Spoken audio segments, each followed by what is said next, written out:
Lovely. Well, thank you for agreeing to talk to Farmer's Guide today. Oh, it's a pleasure. Obviously, your appearance on Clarkson's farm might have been the first time that many farmers will have heard of Wildfarmed and your ethos. Have you had much reaction from farmers, and what's their engagement been like? Yes, we have, and not just from farmers either, but from people all across not just people. And actually the reach of that programme is extraordinary, and everybody, all walks of life. So, yeah, so connection across society, I think, has played a really, really valuable role. And from farmers, we've had loads and loads of inquiries of people wanting to join us, which is really exciting. Yeah. Caleb Cooper's reaction was fairly negative from what you were doing. Is that something that you do experience with farmers regularly, and how do you get around that? Yeah, I mean, I don't normally just turn up in a tractor in their field. So,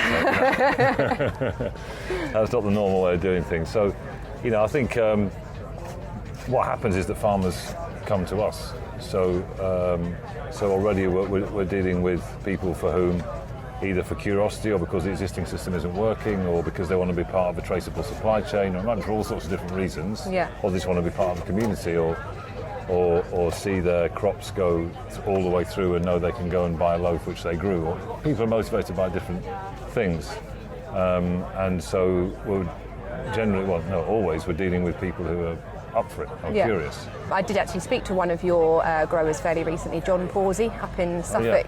He's very complimentary of how your system works, and he just says that you just help to take that risk away from farmers. Is that something that you think farmers are particularly aware of, taking risks on something like Wildfarmed? Well, I mean, the reason why Wildfarmed exists was to support farmers, so as you may or may not know, but my background was farming on a small farm in France. And then we ended up with a farm shop and bakery.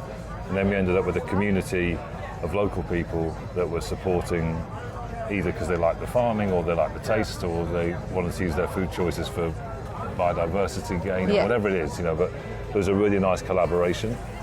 And unfortunately, if we could redraw the map and have local food networks and small farms all over the country, then happy days, but that's not how we live. So we wanted to address the world as it is, as we find it, and we haven't got much ecological road left, so what can we do? And so our whole mission was to connect high street shoppers with farmers and generate fairer outcomes for farmers, and as you said, less risky ones. So what we're doing a lot of analysis on now, comparing conventional margins versus a wild farm margin, is that, for sure, while wheat is quite well priced and nitrogen's cheap again, if all the ducks line up, then you may well make more money you almost certainly will make more money in a conventional field, but for every pound you spent, you might get $2.50 back. Whereas in a sort of lower input system like ours, for every pound you spend, you might get $4.50 back. It would depend on people's circumstances, but that return on investment thing in a climate which is increasingly wild, it definitely resonates with people in our experience. Obviously, the general election is only a few days away. Oh yeah, this might come up. What are you hoping to see from the next government in terms of policy for farmers? Well, I mean, we've got a very specific ask for whoever it is, which is that there's lots of positives around the SFI, and obviously it's been a huge amount of work to put this together for all of things that we can easily criticise about it. It is a gargantuan task. Can you imagine the complexity of doing all this stuff?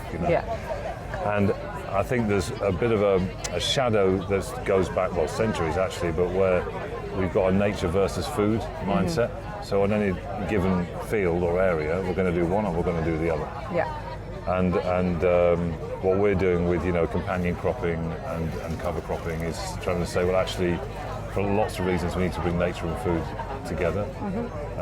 One, because we need biodiversity-rich habitat across a large percentage of the landscape, but also from that comes all the kind of soil microbial populations and water infiltration, all the kind of resilience that we need to grow food in a changing climate. So what we want to see from a new government is that, to take a specific example, like biodiversity net gain is only available on non-productive landscapes. We need a nature and food biodiversity net gain, which is available for farmers who are doing that whilst growing food at the same time. So rather than it being one and not the other, then it's actually combining the two, Absolutely. food production and nature. Farming landscapes need to be recognised as having the potential to be nature rich and to be rewarded when they are. What do you see farming looking like in the next sort of 10 to 20 years? Do you see it changing substantially? I mean, the speed of change on all fronts at the moment is astonishing. So like, we're just like the size of this groundswell gathering compared to what it was even just a few years ago is incredible. And I think that if we do support farmers to move towards biology rather than chemistry-based production systems, then we can address all kinds of issues from the NHS to water quality to biodiversity to carbon and all these things. And I think there's all the knowledge and wisdom that's around to make that happen. But farmers have to be supported to do that, which is why the importance of the previous thing I was just talking about. You know, I think it's so critical because actually, when the weather gets wild, like I'm farming in Swindon, so it was the wettest winter for 150 years. Didn't manage to plant any autumn crops at all, and then thought, well, I'll just do it in the spring, and it didn't stop raining till the end of April. Yeah. And so farmers pushed to the tightest of margins already, huge amounts of strain coming from all angles. And if wild weather means you've got like 3 or 4 days to turn the farm around, what you're going to do in that situation is do what you know. Yeah. That's the only reasonable response. So actually getting the support to really embrace new kinds of biology-based systems now is of critical importance if in 10 or 20 years' time we want the landscape to look different and farmers to have fairer and less risky futures.